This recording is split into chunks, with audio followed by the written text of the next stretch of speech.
But if person could be stricter, be more mahmir, if he can do it with 3 times, the faucet is running the water, and we are going 3 times. If you can do so, it's even better. And he says there is even a better level than that, taking a cup of, like we do in the morning, and filling it up and doing it 3 times alternatively. Let's say if a person can do that, that's the best of the best. But this is important to know that's not the letter of the law. It's just the more important.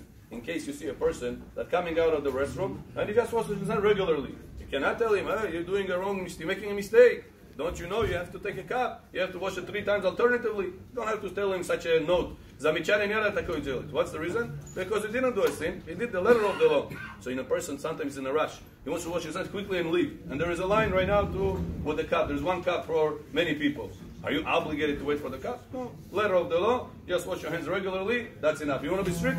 Go 3 times. 1, 2, 3, 4, 5. A little boxing with this. Like this, you fulfill the mitzvah of the washing your hands after the restroom. Why in the morning we have to do 3 times alternatively after the restroom is not so? Says Rav Ovadia, because the tum'ah of the restroom is lower than the tum'ah of the shacharit. In the morning when we wake up, the tum'ah is very strong in comparison to the tum'ah of the restroom after the restroom. It says, therefore, what if a person woke up? What if a person came out of the restroom?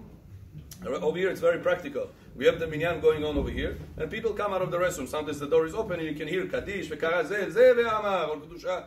What do you do now? Until you're going to wash your hands, you're going to take time. If you're going to do it with a cup, if you're going to wash your hands, if you're going to look for the people are in line, says Rav Ovadia, or let's say a person is in a rush to say Kaddish, he didn't get a chance to wash his hands after the restroom. Says since the tumah of the restroom is not as bad as the tumah shacharit, in order not to miss out that mitzvah of Kaddish, in order not to miss out the mitzvah of the Kedusha, you're allowed to just quickly get your garments, go like this quickly on your garments, remove the physical dirt that may be accumulated in the restroom, and that's enough to say the Kaddish, that's enough to answer the Kedusha.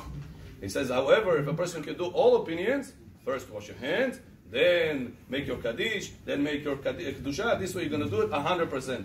But in a case that a person cannot do that, there is a line to the water, or the water is not available, they're making construction, they shut off the water, says Rav Ovadia, you take your garment, and you are wiping your hands against the garment, and like this you purified your hands enough to answer the Kaddish and answer the Kedusha.